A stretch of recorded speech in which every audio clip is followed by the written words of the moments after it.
Well, hey everybody, we are so excited to be back with you for the latest episode of The Line, where we bring you some of our favorite paintings by today's best painters. All right, well today we have got a still life by the young Alex Venezia. And this still life in particular was actually the winner of this year's GCA, the Grand Central Academy Still Life competition. For those of you who aren't familiar with that competition, all the still life painters have to apply to be present for this competition. So 10 people come together for a period of 5 days to paint a still life, and they have to do it in this room. And there are going to be certain objects that they have to incorporate.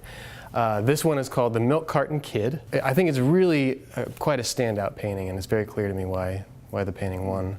But what's interesting about Alex is that he is primarily self-taught, which is really interesting to me. For someone, I mean, he's done quite a few workshops. He studied with Colleen Barry. Michael, that's how you and he met, where he took one of your floral workshops. He studied with Jeff Hine, portraiture, Casey Baugh. You can see a lot of Lipking's influence in his work, and that sort of Richard Schmid school line of thinking. What's interesting is he really got this good, particularly at form, this idea of building dimensions in a two-dimensional space, the illusion of three dimensions, without that kind of rigorous sort of cast drawing and things that we all went through. So I'm actually really impressed to see that.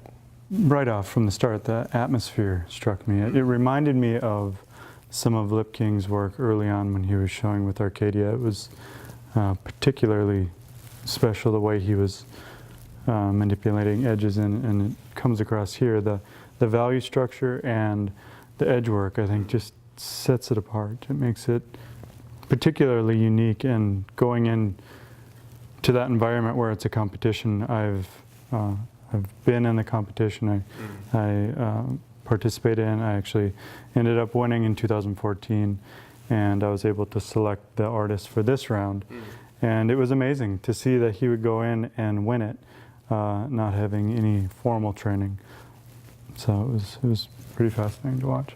One of the things I really like about this piece that sometimes I feel like is the pitfall of a lot of people who are painting still lifes is there's a really good continuity of his style throughout the whole piece. So all of the objects, everything marries within the painting. I feel like oftentimes I'll look at something and there's like one or two objects that seem to be painted differently than the rest of the still life, and they really, really stand out. Everything really sort of gels in this piece to looking like it's a very consistent style of painting across the board. So the Milk Carton Kid was actually an alias that they used during the competition, but that was also his spin on the subject matter. So obviously the milk jar and back, but the little block toys of the child, and then the kind of darker element of the child's skull in the middle. So it's a child's skull, right? Yeah. Yeah. Okay. So because I didn't realize that actually until we talked to him and he told us that. Right. But it makes perfect sense. I mean, you can kind of get the sense of that, the size of it, the scale of it next to the peaches once he tells you. But right, and just to overstate, it's on the back of the milk cartons that always had the missing child.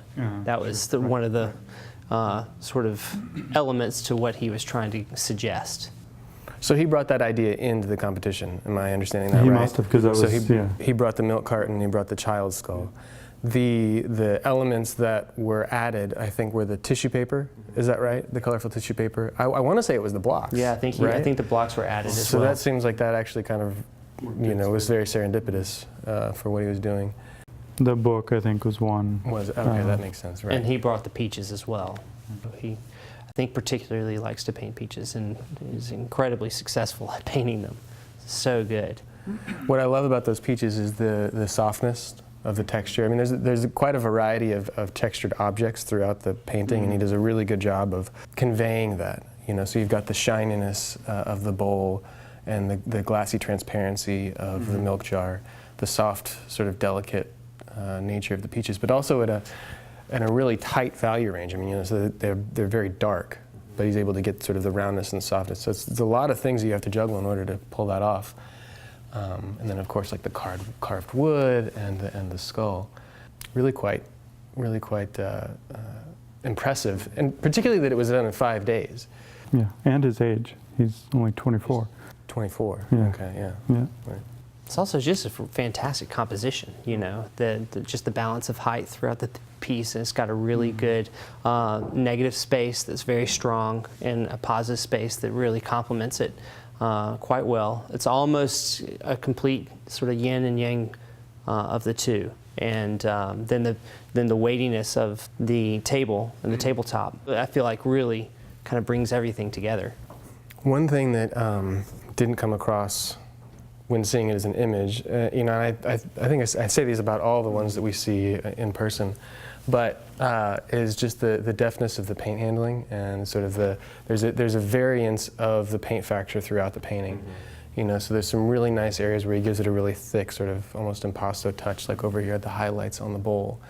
But yet there's other areas where it's transparent and translucent, so you're getting these passages that kind of breathe, and it just, that adds another layer of vitality that you don't often see. I mean, sometimes people will paint quite thinly and utilize a lot of glazing, and that's fine. Other people will paint really opaquely throughout, which is also a fine way to paint. However, I just really think that there's a lot to look at and sort of investigate when you have a painting in person that has that variety that I really enjoy. Also, going back to the setup, another thing that I don't know if people would automatically notice, but I notice a lot, is that how he balances it with value range as well. So you have the white book with the silver cup and the glass, all of those lighter value colors, and then he weights it with like a dark plum over on the left, and then he does just the opposite. As it goes through the middle, it goes into sort of a mid-tone, and then it goes into more of a darker value of objects. And then he has one balance of light, which is the tissue over there, and that really creates a good teetering effect to your eye, where you just swing from one side to the other. Light on dark, dark on light, and that sort of thing. Yeah. One thing that comes to mind while we're talking about this, and I just think in the competition setting, this is he's competing against people who are very skilled. It's a good group. But what sets this apart from the others? You know, if you're a judge and you're looking at it, and I think one of the things that he's done is he's brought his personality into the piece, but it has aesthetically the idea of trying to paint beauty but have a deeper story behind it. So it's not you know, sentimental, or it's a soul kind of wrenching piece. And it's interesting that Alex, he's a young kid, he's quiet, but he can then deliver something like this. I think that's pretty awesome. I definitely think there's evidence of how hard he works at his craft as well. You know, even though he's self-taught, I mean, he's really taking every opportunity and every effort to continue to really have an active practice in everything he's doing. He's grown so much too. I mean, I remember in the workshop he was 21, I think, and this is far beyond that. He's So been quickly, painting every day, you know, just trying Right. to get better and better, and yeah, it's leaps and bounds ahead of where he was. So That's awesome. Good for him. I'm excited to see where he goes, if that's the trajectory, you know, in just a couple years, to see these big steps happening.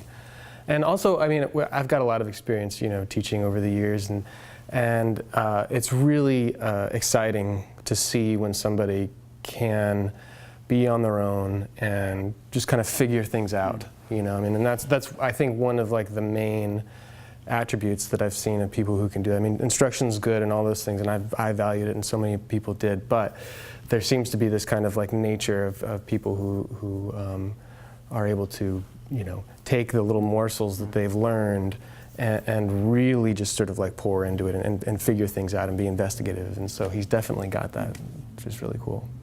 So it's exciting. This painting is valued at $4,700, and he's been just starting to show with different galleries across the country. But definitely the GCA competition kind of projected him into more. Just to note, the competition is supported by Alma Shapiro Fund, correct? Is that? I think so, yeah. And it was At least in a part, yeah. $10,000 award, which was substantial. And so that goes to help a young artist's career advance, and they can be kind of crucial turning points.